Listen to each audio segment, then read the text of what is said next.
estoy... Ajá, ¿parcial de qué? Ah, ok. Bueno. Eh, estaba intentando ver algo en el campus, pero no sé, la página me dejó de funcionar. Eh, de golpe. Estaba funcionando recién. Ah, ok. Sí, debe andar con algún problema. Bueno, el otro día tuvimos el parcial. ¿Cómo le fue? ¿Qué les pareció?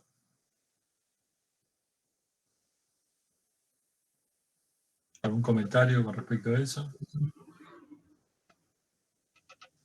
Hola, profe. A mí creo que me fue muy bien, o sea, creo que, que se pudo hacer dentro de todo. Bueno, Sí, yo no sé cómo me fue, pero se podía hacer.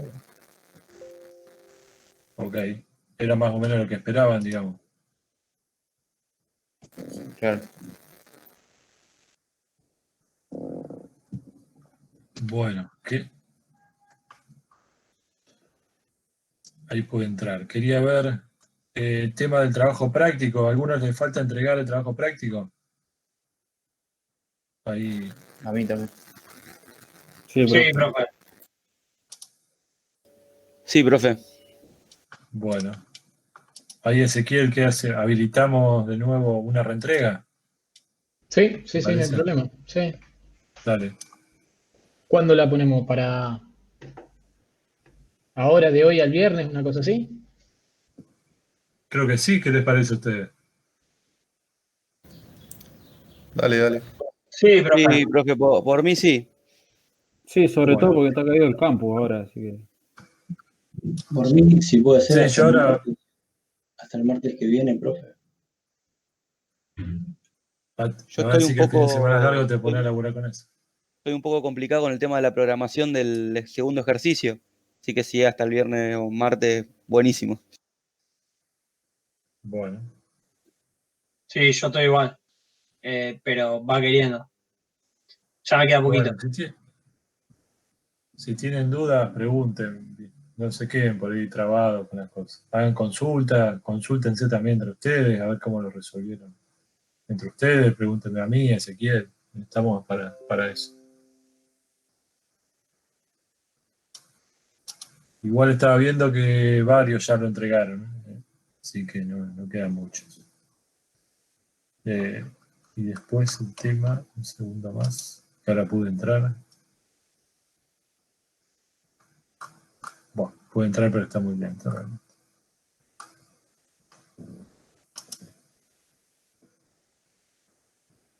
Ok, bueno. Estamos con eso. Vamos a poner una reentrega. Así cierran ese tema.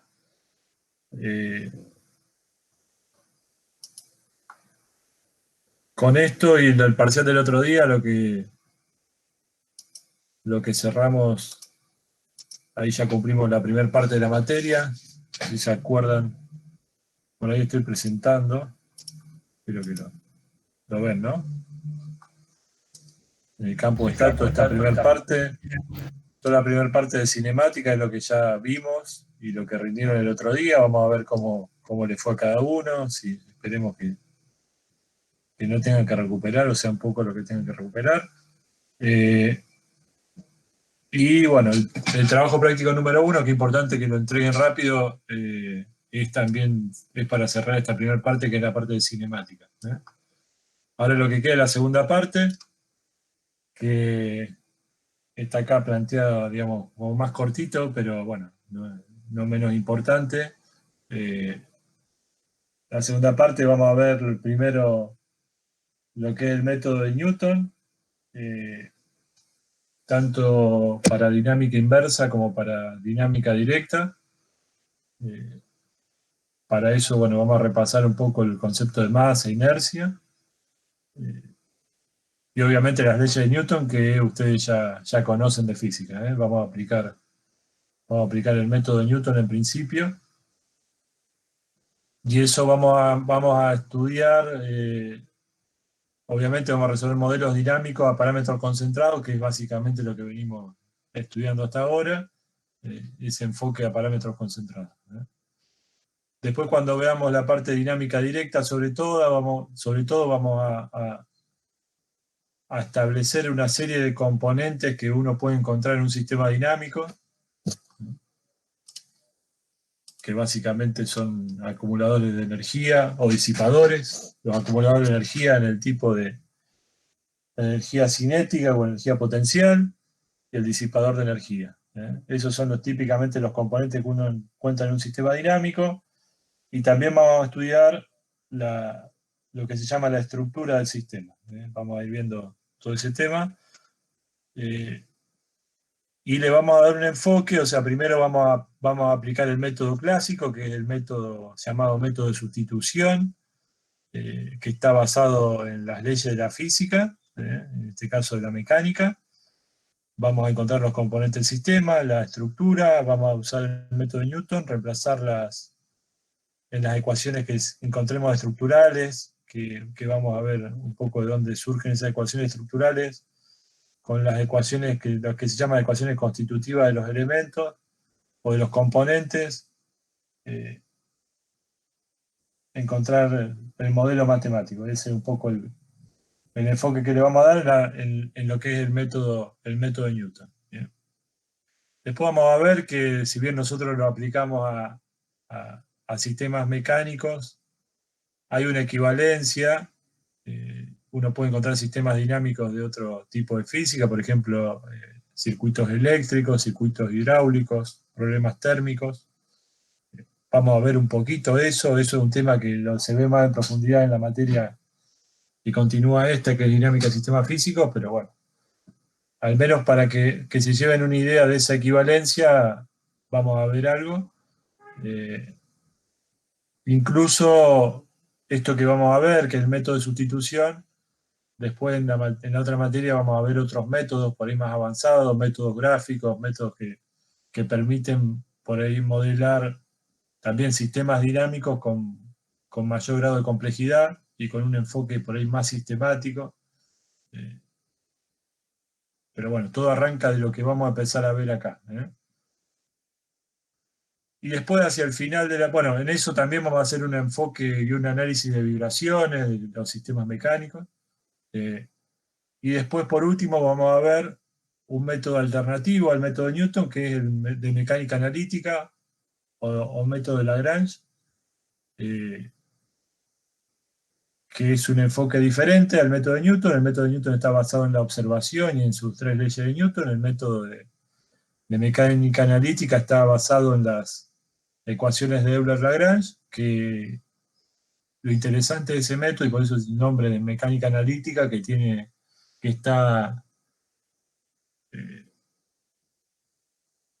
una demostración matemática de dónde salen esas ecuaciones, que vamos a ver un poco una introducción.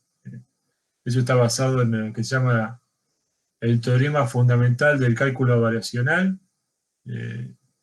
A partir de ese teorema se puede demostrar, y haciendo alguna serie de hipótesis, se pueden demostrar que las que cumplen con esa serie de hipótesis son las ecuaciones de Euler-Lagrange. Entonces, de alguna manera, usar esas ecuaciones de Euler-Lagrange tienen esa demostración analítica, mientras que las ecuaciones de Euler o las leyes las ecuaciones de Newton o las leyes de Newton tienen un enfoque más basado en la experimentación. Por suerte, siguiendo los dos caminos, para un mismo sistema físico idealizado, uno encuentra el mismo modelo matemático. O sea, eso es importante, ¿no? Porque si no, si aplicáramos métodos distintos y encontráramos soluciones diferentes, sería un problema. En esto, lo bueno es que vamos a encontrar el mismo modelo matemático, pero vamos a aprender algo nuevo, un enfoque diferente, un poco más teórico de la mecánica, que es también muy, muy interesante saberlo y bueno, y tener una herramienta más para poder resolver estos tipos de problemas. Así que esa es la parte que nos toca empezar a ver ahora, que es la segunda parte, que es la parte dinámica, ¿no? Como les decía, nosotros en la primera parte estudiamos la cinemática, ahora vamos a estudiar la dinámica. siempre seguimos este enfoque que se llama enfoque sistémico, de ver al problema que estamos estudiando como si fuera un sistema, con esta definición, que no sé si se acuerdan que la vimos al principio también, que es disposición delimitada de entidades interactuantes. Y como ya siempre les vengo comentando, bueno, esta es una definición bien acotada, pero digamos, que abarca mucho en el sentido de que la definición, fíjense que uno habla de la disposición, eso es la estructura del sistema que uno quiere estudiar, que el sistema sea delimitado, habla del contorno, tiene que haber un contorno por medio del cual el sistema interactúa con el resto del universo. Y las entidades interactuantes propiamente dichas son los componentes del sistema, que como les comenté recién también, uno típicamente puede encontrar dentro de un sistema dinámico acumuladores de energía o disipadores de energía. Y dentro de los acumuladores de energía puede haber acumuladores de energía cinética o acumuladores de energía potencial. Así que esos son las típicas entidades que uno encuentra dentro de estos tipos de sistemas, que obviamente no nos interesa estudiarlas como entidades sueltas, sino que nos interesa estudiar su interacción. Para lo cual también tenemos que conocer cómo esas entidades dentro del sistema están vinculadas entre sí y cómo interactúan con el resto del universo. Y todo eso se define por lo que se llama la estructura del sistema. Nosotros hasta ahora hicimos un análisis cinemático, que como ya bien sabe, es estudiar el movimiento de los cuerpos, posición, aceleración y velocidad, o posición, velocidad y aceleración. Y no nos enfocamos en las causas que generan ese movimiento. De alguna manera, le impusimos el movimiento. Cuando estudiábamos el mecanismo de 4 barras, lo que hacíamos era definir, por ejemplo, para una entrada, veíamos que tenía un solo grado de libertad, entonces teníamos una sola variable de entrada, y esa variable de entrada le predefiníamos cómo iba a variar. Por ejemplo, si era el ángulo θ2, bueno, predefiníamos cuánto era el valor de ese ángulo y cómo variaba en el tiempo. El hecho de definir cómo variaba en el tiempo, también definíamos la velocidad angular de ese eslabón o la aceleración angular de ese eslabón. Eso era la variable de entrada, y de alguna manera nosotros predefiníamos su valor. Y al predefinir ese valor, estudiábamos cómo era el movimiento del resto de los componentes del sistema. A partir de esa entrada, estudiábamos el movimiento, por ejemplo, posición de los distintos eslabones, velocidades angulares o aceleraciones angulares. Y nunca pensamos ahí, o no tuvimos en cuenta, bueno, qué es lo que causa ese movimiento, o sea, cómo se genera ese movimiento. Lo predefiníamos. Eso es típicamente un análisis cinemático. Ahora, cuando estudiemos la dinámica, a ese análisis le tenemos que agregar las causas que generan esos cambios de estado, de movimiento, y quiere decir, por ejemplo, los esfuerzos o los momentos, los torques que uno aplica para lograr ese movimiento. Y acá en dinámica, en principio la podemos dividir en dos partes o dos formas de estudiar este problema.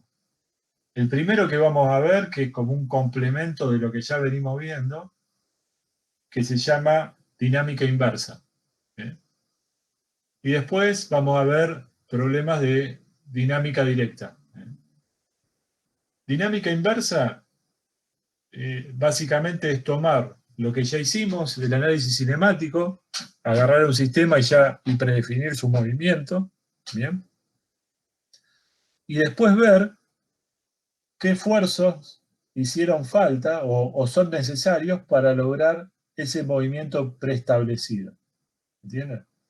Eso es típicamente un problema de dinámica inversa. Que es básicamente lo que vamos a ver en principio. Nosotros, por ejemplo, al mecanismo de 4 barras le hicimos el análisis cinemático, predefinimos su movimiento, y ahora podemos estudiar con este enfoque de dinámica inversa por ejemplo, cuál era el torque de entrada o cuál es el torque de entrada necesario para que el eslabón 2 se mueva de la forma que predefinimos, es decir, que el ángulo θ2 valga lo que nosotros predefinimos que valía en el tiempo, y su variación, o sea, su velocidad angular y su aceleración. No modificamos el análisis cinemático, es como que el análisis cinemático ya lo tenemos hecho, de hecho para un análisis de dinámica inversa, lo primero que tenemos que hacer es un análisis cinemático, y después ver cuáles son los esfuerzos para lograr ese movimiento. Bien. Dentro de eso hay distintos métodos. El método que vamos a ver nosotros es el método de Newton, que la característica que tiene, a diferencia a lo mejor de otro enfoque que se llama método de energía, en donde uno lo ve el problema de una manera más global, en el método de Newton vamos a encontrar, además del esfuerzo en la variable de entrada necesario, el método de Newton también nos va a brindar una información muy valiosa, que suele ser muy valiosa, que es todos los esfuerzos internos en el mecanismo que aparecen en función de su movimiento.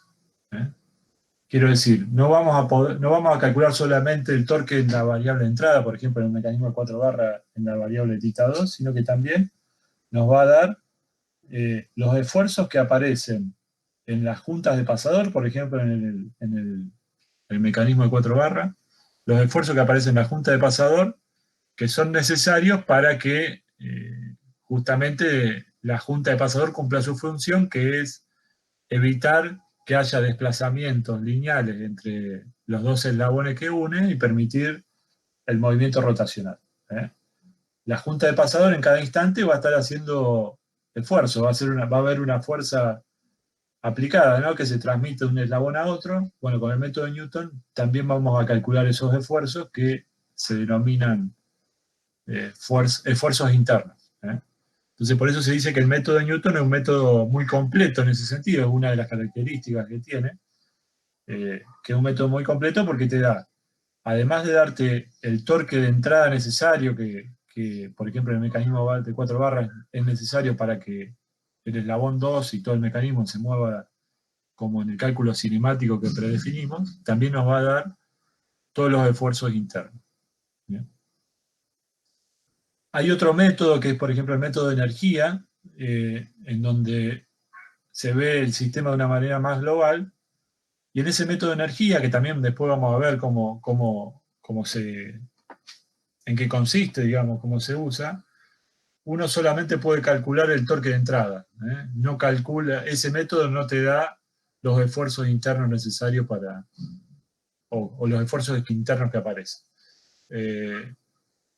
Como todo, a veces eso puede ser una ventaja o una desventaja. La ventaja que tiene es que al no brindarte los esfuerzos internos es una cuenta mucho más simple de hacer y de resolver. Pero bueno, la desventaja que tiene es que da menos información que el método de Newton. Y lo bueno, como siempre venimos hablando, es conocer todas estas herramientas y después usar la que uno necesite. De hecho, muchas veces el método de energía se utiliza como una verificación del método de Newton. Hago el método de Newton, quiero estar seguro de que lo que calculé está bien, porque vamos a ver que, digamos, justamente el método de Newton, al brindar todos los esfuerzos internos, aparece un sistema de ecuaciones mucho más grande, que eso puede ser por ahí tendiente a cierto error, uno puede cometer algún error en el proceso. Y generalmente se aplica el método de Newton de energía para verificar, para hacer una verificación rápida del método de Newton. Si me da lo mismo en la variable de entrada, bueno, de alguna manera puedo asegurar que el resto de las variables estarían bien, ¿no? En el método de Newton. Así que, bueno, eso es lo que vamos a ver. En principio, como les dije, dinámica inversa para complementar el análisis cinemático que uno ya hizo. ¿Bien? Y después vamos a ver dinámica directa. En dinámica directa uno no predefine el movimiento, ¿no? Uno tiene un sistema, arma el modelo, encuentra el modelo matemático, o mejor dicho, tengo un sistema que hay que resolver, algo del sistema físico idealizado, planteo el modelo matemático, y ese modelo matemático, de alguna manera, es una representación virtual del sistema físico idealizado, ¿no? Y es como si uno tuviera el sistema físico idealizado y le aplica, por ejemplo, una fuerza y ve cómo se mueve, ¿no? O un torque y ve cómo se mueve. Bueno, el problema de dinámica directa funciona en ese sentido parecido a la física real, digamos, en el sentido de que uno, en un problema de dinámica directa, tiene el modelo del sistema que está estudiando, le aplica esfuerzos o momentos, en el caso de sistemas mecánicos, a las variables de entrada, y ve esos esfuerzos, esos momentos, que pueden ser esfuerzos y momentos, dependiendo de la cantidad de grado de libertad del sistema y de la cantidad de entrada que uno defina, ve cómo el sistema evoluciona en función de eso. Eso es típicamente un problema de dinámica directa, que es por ahí un enfoque más parecido a lo que sería la física, en el sentido de que uno tiene el sistema que está estudiando resuelto de alguna manera virtual, le aplico alguna variable, digamos, le aplico alguna excitación externa y veo cómo evoluciona. Y después hay algunos problemas que son de alguna forma como mixtos, ¿no? En donde uno tiene parte del sistema con movimiento predefinido y parte del sistema en la cual le aplica esfuerzo a las variables de entrada, esfuerzo o momento. Esos problemas mixtos típicamente son resueltos como problemas de dinámica directa, porque de hecho se podría separar la parte del movimiento predefinido y ahí hacer un problema de dinámica inversa, ver el esfuerzo necesario, y el esfuerzo ese necesario, ese movimiento predefinido, es como una variable de entrada al problema de dinámica directa. Pero bueno, en forma más general, ese tipo de problemas así combinados son de dinámica directa. Y cuando uno, por ahí, que esto no lo vamos a ver en esta materia, lo van a ver en dinámica del sistema físico, aplica métodos de resolución de sistemas dinámicos un poco más avanzados, ya no considera, no se tiene tan en cuenta esta subdivisión entre dinámica directa y dinámica inversa. Es como que todo es un problema de dinámica, y dependiendo cuál sea la variable interna que defina, la variable de entrada que defina, si es un esfuerzo o es una variable asociada al movimiento, velocidad, aceleración o posición, o cambio de posición en el tiempo, ¿no? Es la variable que termino calculando, ¿no? Entonces, en esos enfoques por ahí un poquito más avanzados no hay tal distinción entre problemas de dinámica inversa o dinámica directa. En sí, yendo, digamos, para terminar con esta introducción al problema de dinámica inversa, que es lo primero que vamos a ver nosotros, es mucho más simple resolver los problemas de dinámica inversa porque terminamos teniendo todas ecuaciones algebraicas, ¿no? Nosotros hasta ahora el problema cinemático, tenemos planteado ecuaciones algebraicas, que es como un sistema de ecuaciones, terminamos aplicando el método Newton-Raphson, ¿bien? Y ahora cuando veamos lo que es dinámica inversa, vamos a encontrar lo mismo, en que vamos a hallar un sistema de ecuaciones algebraicas, al cual es un sistema de ecuaciones que también podemos resolverlo de la misma manera. ¿Bien? En ese sentido, el modelo matemático que uno encuentra en un problema de dinámica inversa es más simple. Mientras que en un problema de dinámica directa empiezan a aparecer lo que se llaman ecuaciones diferenciales. Por ejemplo, en un problema de dinámica directa, en donde con este enfoque a parámetros concentrados, típicamente vamos a tener, los modelos matemáticos van a ser ecuaciones diferenciales ordinarias, ¿no? Porque tenemos una sola variable digamos, las derivadas en función solamente de la variable de tiempo, por eso son ordinarias, en este enfoque de parámetros controlados. Pero en definitiva, termina apareciendo ecuaciones diferenciales y hace que, bueno, el modelo matemático tenga una complejidad un poquito mayor y hay que aplicar otros métodos de resolución. En los problemas de dinámica inversa, eso está simplificado, porque de alguna manera uno impone el movimiento, lo que nosotros venimos haciendo ahora, ¿no? Le dijimos al sistema, al mecanismo de 4 barras cómo se tiene que mover.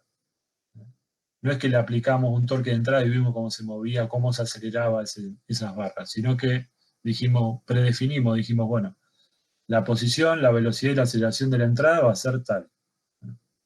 Uno predefine el movimiento, impone el movimiento. Y en el segundo paso, que es lo que vamos a ver ahora, dinámica inversa, vemos qué esfuerzo hicieron falta para lograr ese movimiento. ¿Bien?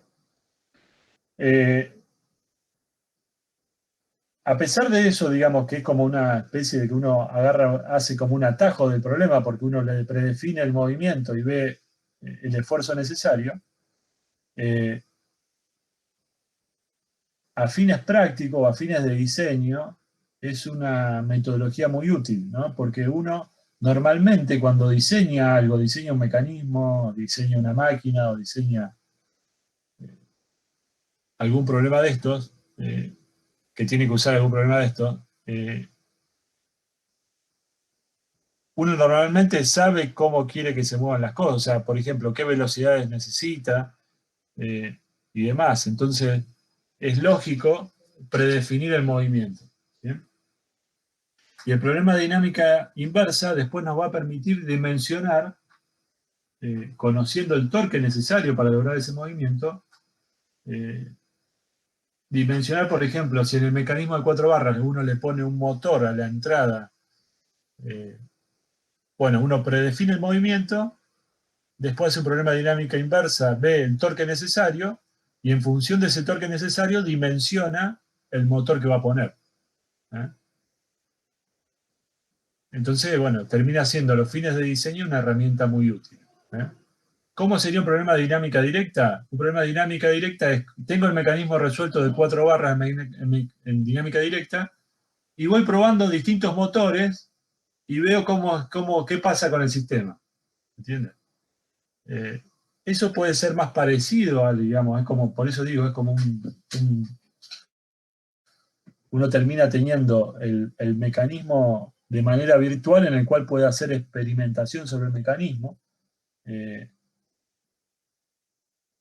Pero a fines de diseño ya les digo, o sea, normalmente el otro camino, que es más fácil, digamos, que uno predefine el movimiento, suele ser hasta incluso en muchas ocasiones más útil que el otro.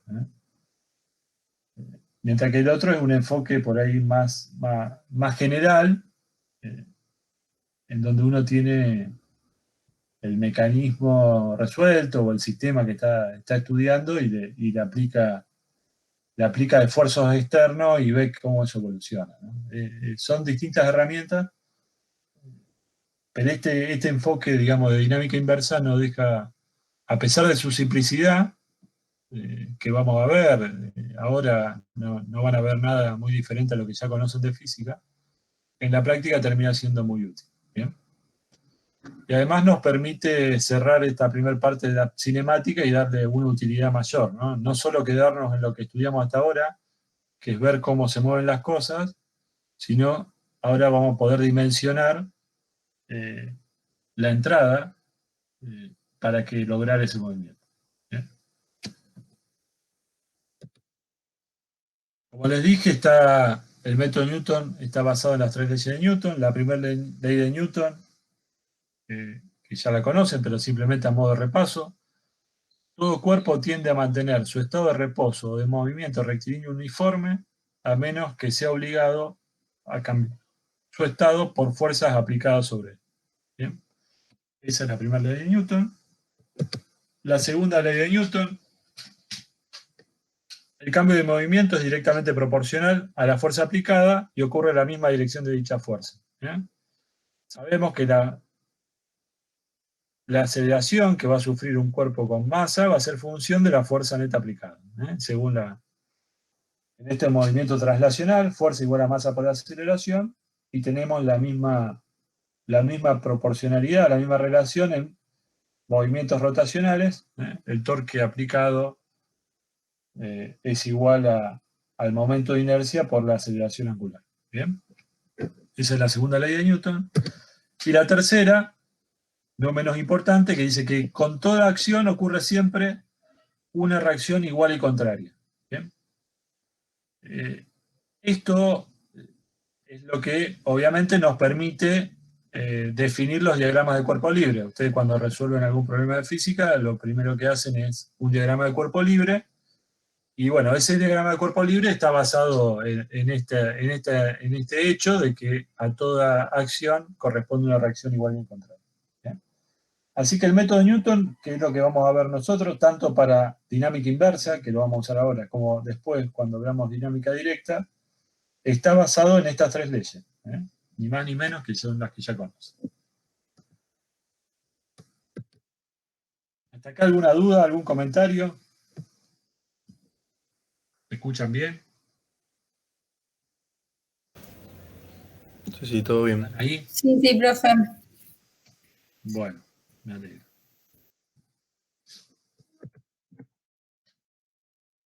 Bueno, esto es un poco lo que ya comenté.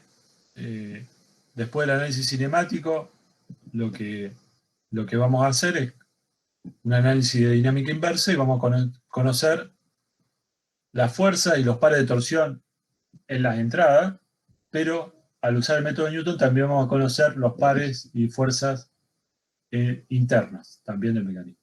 ¿Bien? Como les dije, el método de Newton es el método que más información proporciona. Está basado en el uso de las tres leyes de Newton.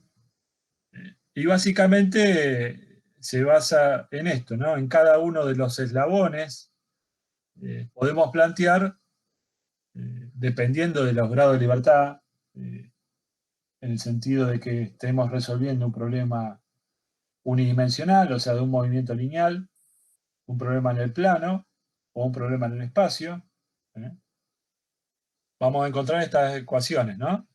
Sumatoria de fuerzas igual a masa por aceleración, y sumatoria de momentos igual al momento de inercia por aceleración angular. ¿Bien? Estas ecuaciones de Newton son válidas para cada uno de los eslabones, por ejemplo, en un mecanismo en el plano, para cada uno de los eslabones. En un mecanismo en el plano que tenemos movimiento en X, en Y y rotacional, bueno, tendremos sumatoria de fuerza en X, sumatoria de fuerza en y sumatoria de momentos. ¿Bien? Así que esto lo podemos plantear para cada eslabón. ¿Bien? Y obviamente, planteando el diagrama de cuerpo libre, podemos encontrar esas relaciones entre los esfuerzos, digamos, acción y reacción. Y de esa forma encontrar las relaciones, digamos, que hay entre esas acciones y reacciones, ¿no? Con lo cual, por cada eslabón vamos a tener un sistema de ecuaciones, X, su materia en X, su materia en Y, momento.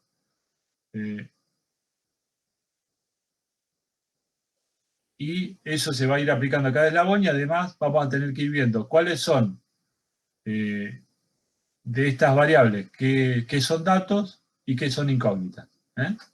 Y tenemos que llegar a un sistema de ecuaciones en el cual tengamos, obviamente, el mismo número de ecuaciones que de incógnitas, para poder resolverlo.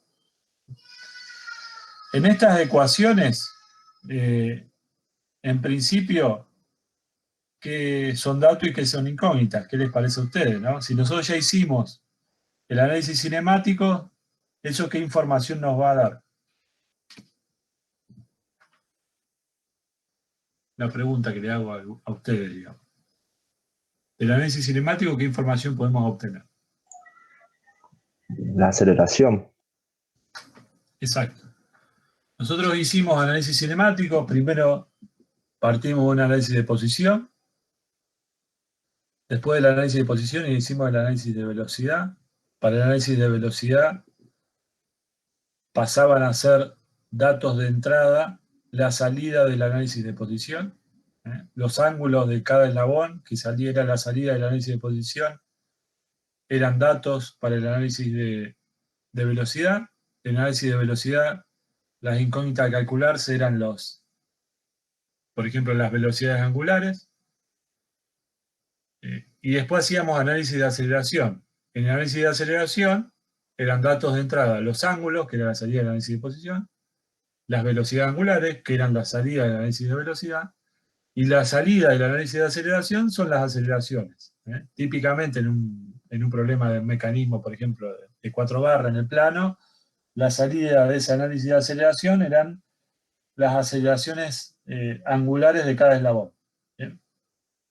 Entonces esas aceleraciones angulares que uno las obtiene en el análisis de aceleración, en este análisis de fuerza, son datos de entrada. Entonces uno tiene que tener, por eso, cuando hace el análisis de dinámica inversa, ya tiene que tener hecho el análisis cinemático, porque necesito conocer las aceleraciones angulares. ¿Bien? Y como vimos, conociendo las aceleraciones angulares, también podríamos calcular las aceleraciones lineales de cualquier punto del mecanismo. ¿Bien? En particular,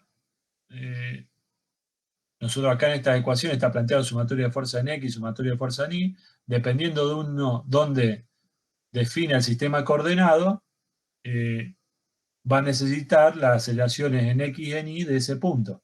¿Bien? Pero eso perfectamente se puede hacer calcular en el análisis cinemático, en el análisis de aceleración, y es algo que ustedes ya conocen. Entonces las aceleraciones, como bien ahí respondió alguno de ustedes, tanto las aceleraciones angulares como lineales son datos de entrada para este análisis.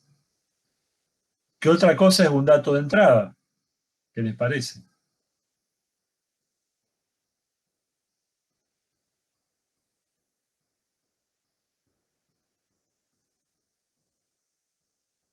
¿Qué les parece?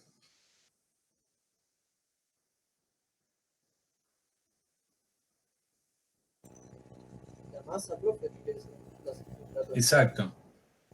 Las masas y las inercias. Como en el análisis cinemático necesitábamos conocer los parámetros geométricos para hacer el cálculo, en un análisis de dinámica inversa en particular, pero también esto aplica a dinámica directa, uno debe conocer las masas y las inercias de los eslabones a los cuales quiere calcular los esfuerzos. Esas masas e inercias, de nuevo, tienen que estar asociadas al sistema de referencia que estoy aplicando. ¿Bien? Pero en un mecanismo en el plano no hay mayor complejidad en eso. En un mecanismo en el espacio, ahí se complica y sí tengo que tener un poco más de cuidado en los sistemas de referencia que utilizo, porque tengo que conocer las masas y las inercias con respecto a ese sistema de referencia. En el plano no varía mucho las cosas, no varía la cosa si me voy moviendo con sistemas de referencia dentro del eslabón en distintos puntos, bueno,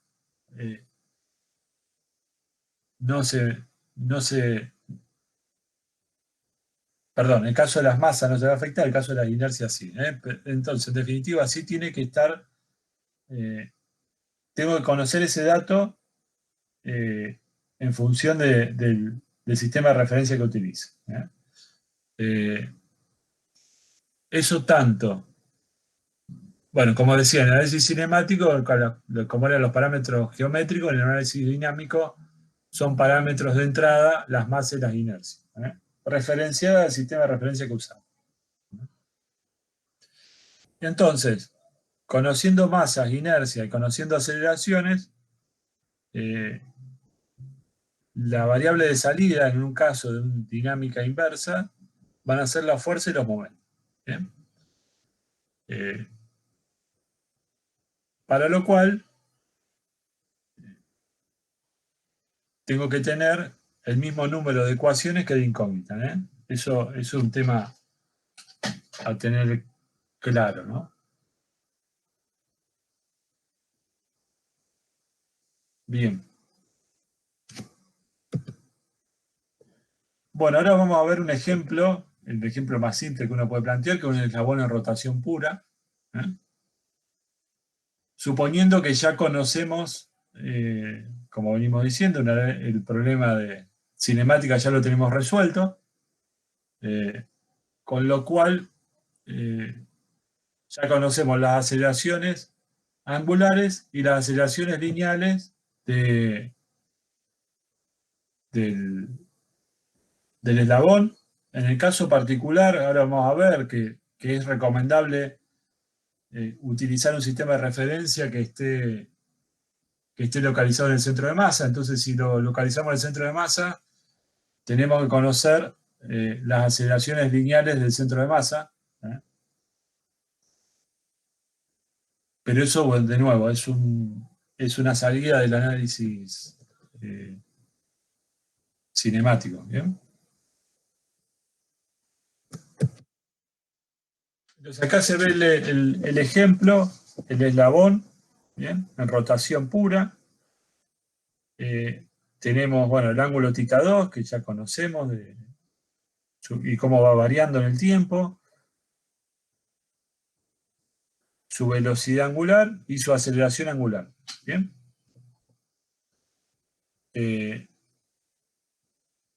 Tenemos,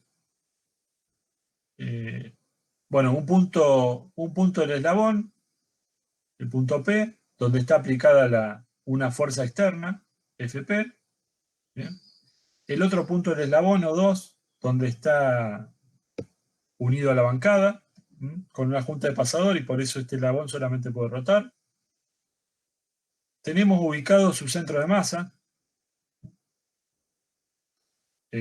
Típicamente este centro de masa se ubica en función de un vector posición. Y si defino un sistema, ahora lo vamos a ver acá, ¿no? Pero si defino un sistema de referencia en el centro de masa, bueno, los puntos de unión del eslabón con la bancada o con otro eslabón o con un punto donde tengo aplicada una fuerza externa se definen por su vector posición. Bien.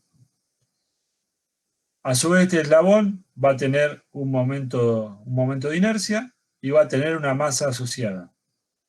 ¿Bien?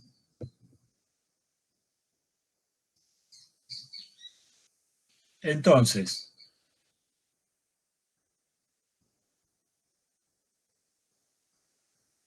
vamos a ver que hay distintas formas, o sea, uno puede plantear sistemas de referencia en distintos puntos, obviamente, en cualquier punto, uno podría plantearlo en este punto, ¿no?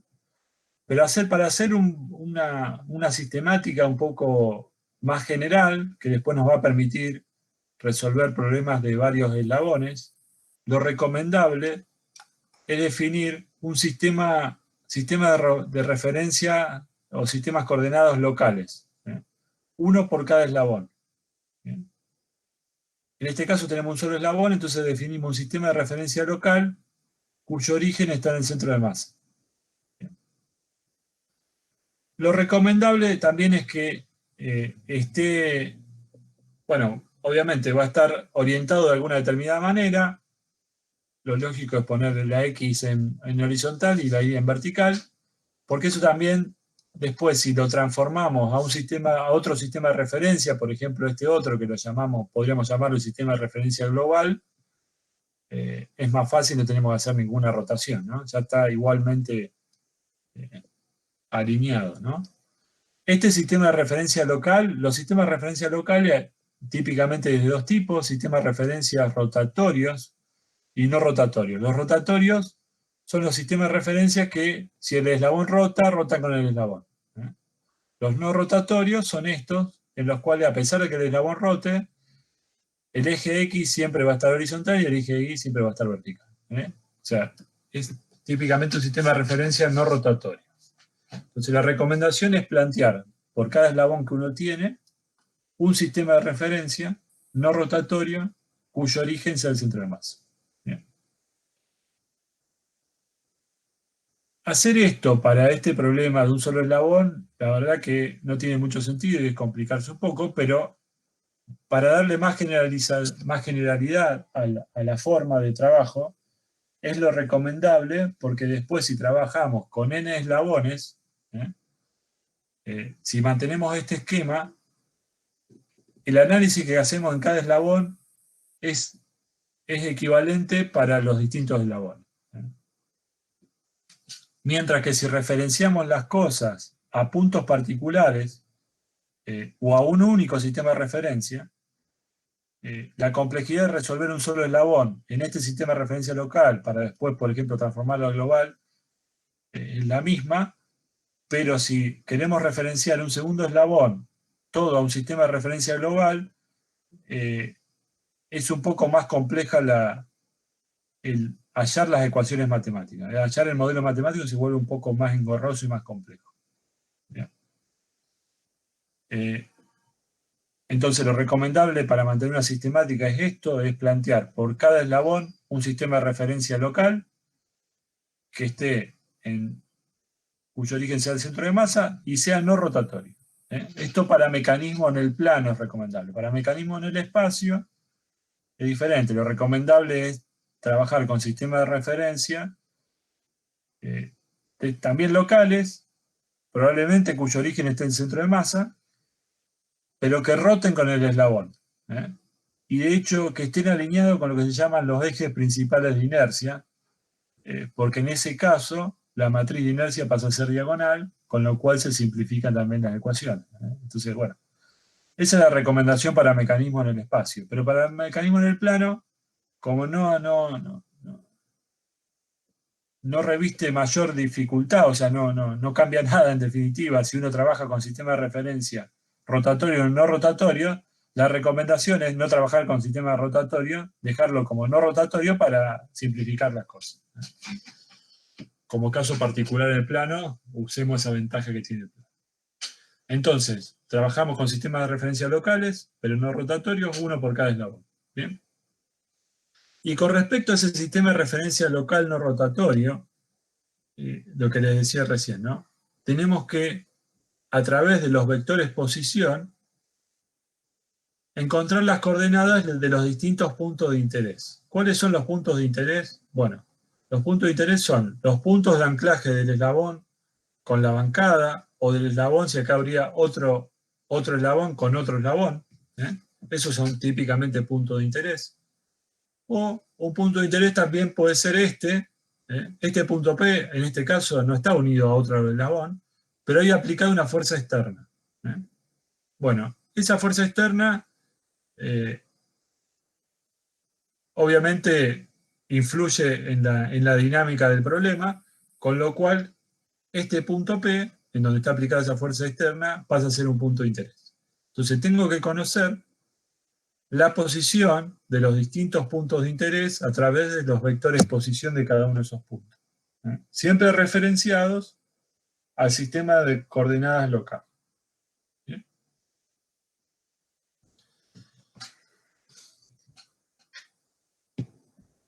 Por otro lado, acá, además de eso que acabo de comentar, está representado lo que sería el diagrama de cuerpo libre de este sistema. ¿Bien? El diagrama de cuerpo libre de este sistema, que consiste en un eslabón y una bancada, yo separo el eslabón de la bancada, ¿bien? Y defino las fuerzas aplicadas en cada uno de esos puntos. Fp una fuerza externa, ¿bien? Pero también va a aparecer acá una fuerza F12, que es la fuerza que le hace la bancada al eslabón, y una F21, que es igual a menos F12, que es la fuerza que hace el eslabón a la bancada. Esto, de nuevo, sabemos que estas fuerzas aparecen producto de la tercera ley de Newton. Así que, en ese sentido es que este método está basado en las leyes de Newton, por ejemplo. Estamos encontrando el diagrama de cuerpo libre, que es algo que ustedes ya conocen, en función de eso, ¿no? Entonces planteamos F21 y F12. Acá está esquematizado, obviamente. No sabemos exactamente, hasta que no hagamos las cuentas, cuál es la orientación de esta F1,2 o F2,1. Y eso típicamente lo vamos a conocer por sus coordenadas, ¿no? Fnx y Fy. Y por otro lado, tenemos el T12, que es un torque externo aplicado sobre el eslabón, ¿no? Ese torque externo es el torque necesario para que el eslabón se mueva como uno predefinió que se movía en el análisis cinemático. ¿Bien? En el análisis cinemático uno definió una variación del ángulo θ2 en el tiempo, eso me definió un ω2, y hubo una variación de α2, o sea, una variación de la velocidad angular, y eso definió de alguna manera la aceleración angular. Entonces, esto es un dato de entrada. ¿Bien? Pero ahora quiero calcular, bueno, ¿qué torque necesito aplicar para lograr eso que yo dije que se movía de esa manera?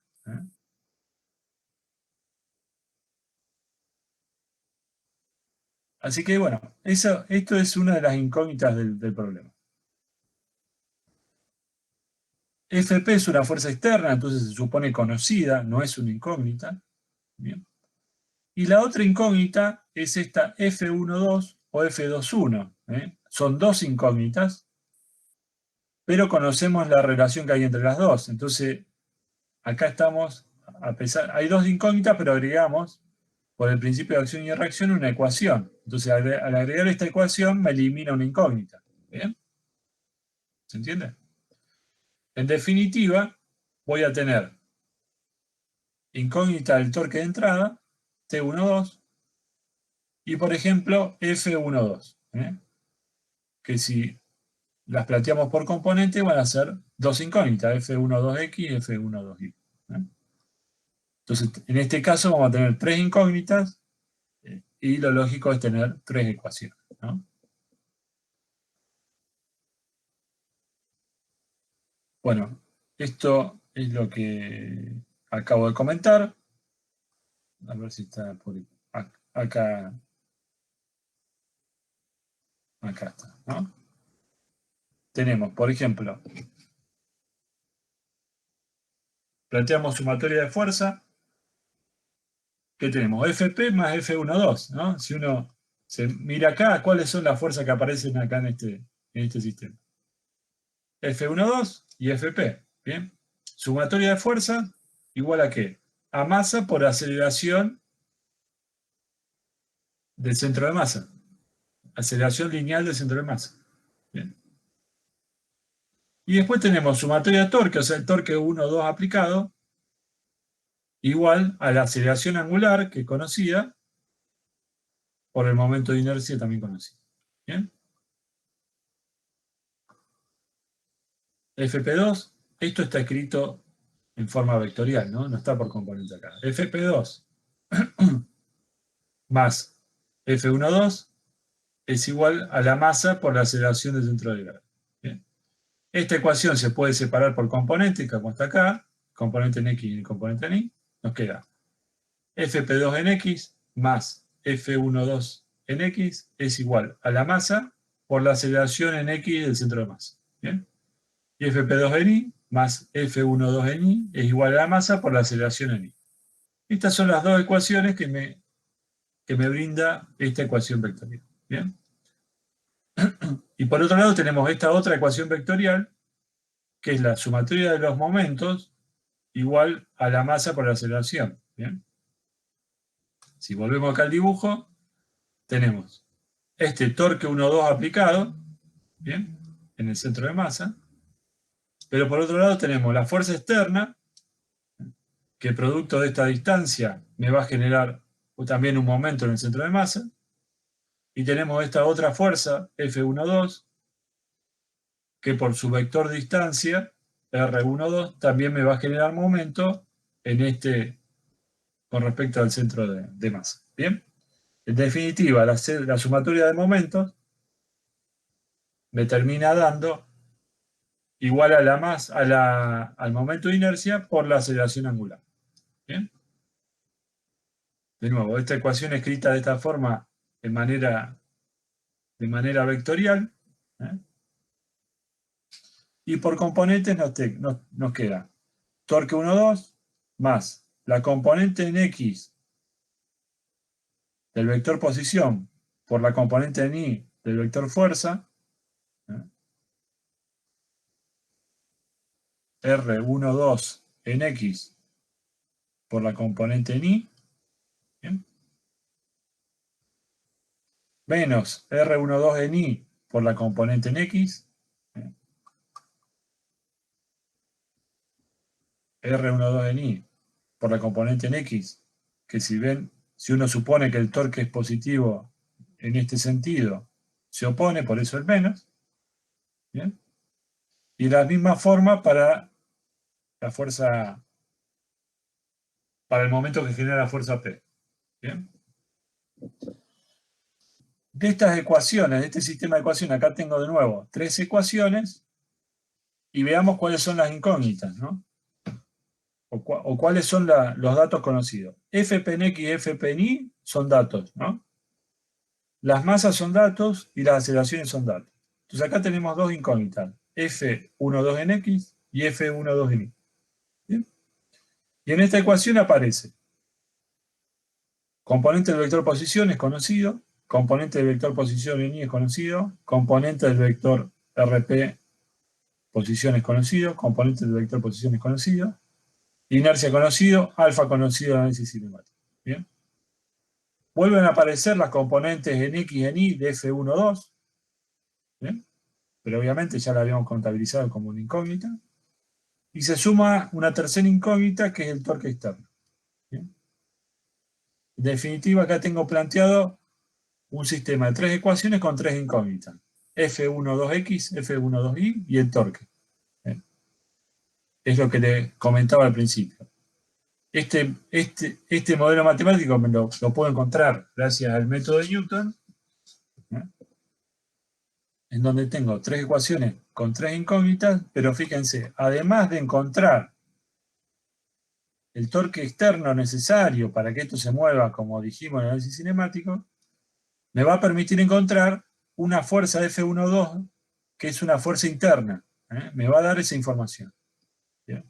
Obviamente, conociendo F12, también puedo calcular F21. Pero conocer este esfuerzo acá en la bancada, o sea, o de unión con la bancada, es un dato importante también porque por ejemplo, nos va a permitir dimensionar la junta de pasador para que resista los esfuerzos que aparecen cuando este mecanismo se mueva de la forma que predefinimos que se mueva. ¿Bien?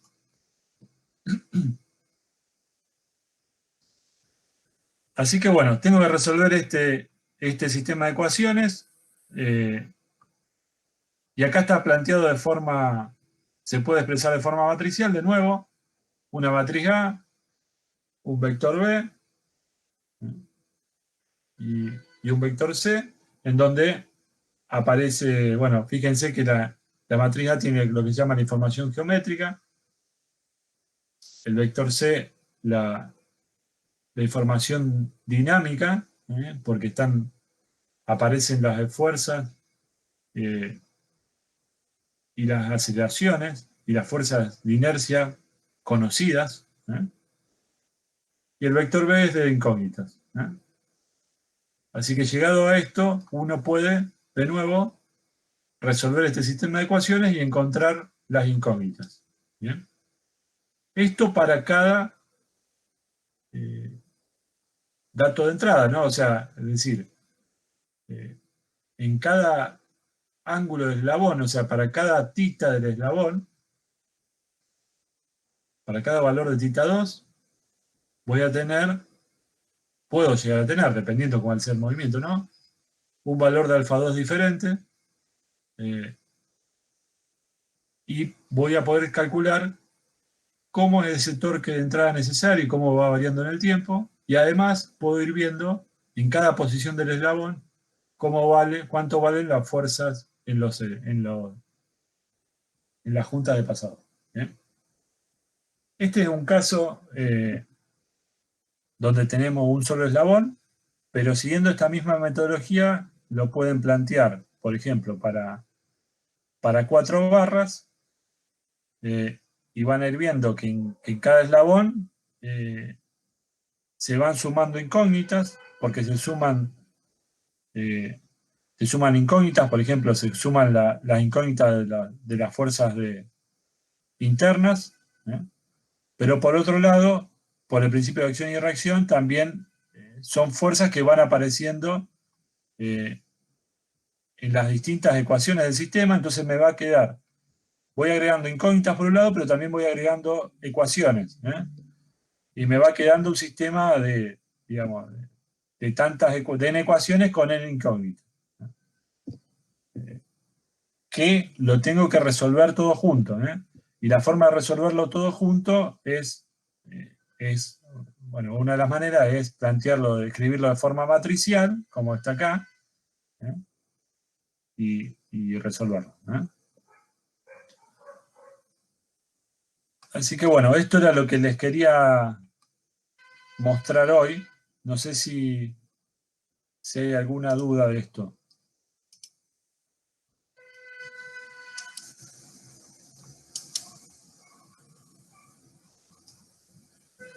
¿Cómo lo vieron?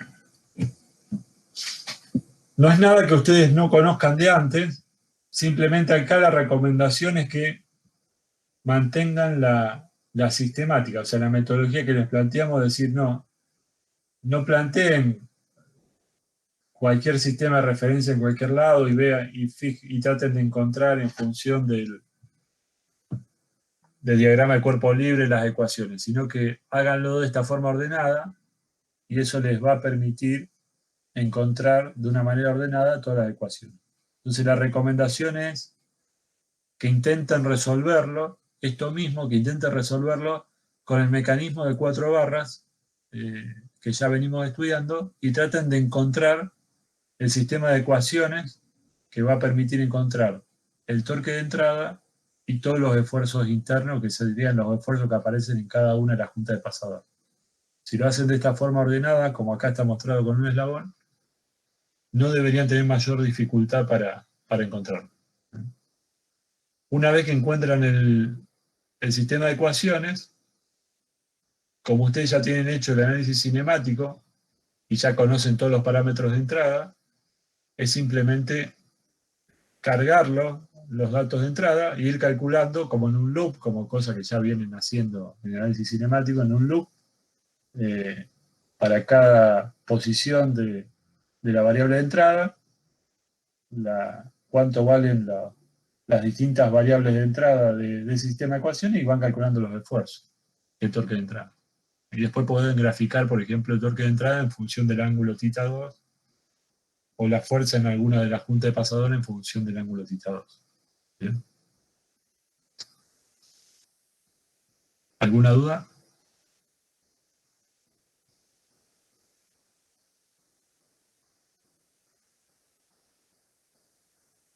Bueno, igualmente yo les voy a subir, perdón, ahí alguien quería hablar, ahora les voy a subir un apuntecito de esto y les voy a subir también un video con esta misma explicación para que tengan también. ¿Qué querías comentar? ¿Alguien quería comentar algo?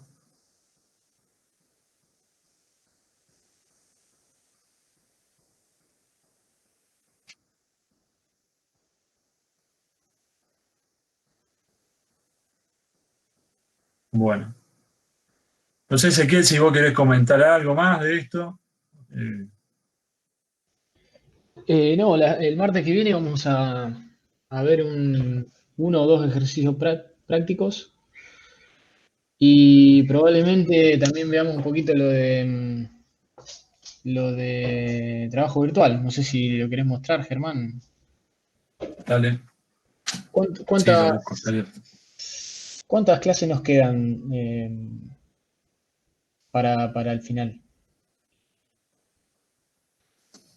No sé si ustedes conocen cómo quedó el calendario académico ahora. Yo me perdí un poco, no sé, sinceramente. Pero A ver, voy a buscarlo. Igualmente nos queda un parcial, así que ahí, que por ejemplo podría ser el 15 de diciembre, para no extenderlo mucho más. Si planteamos ese parcial 15 de diciembre, quedan 1 o 2 clases. 3 clases quedan. Claro, por eso. Bien. Por eso está bueno, sí, que hacer práctica de esto y después vemos dinámica directa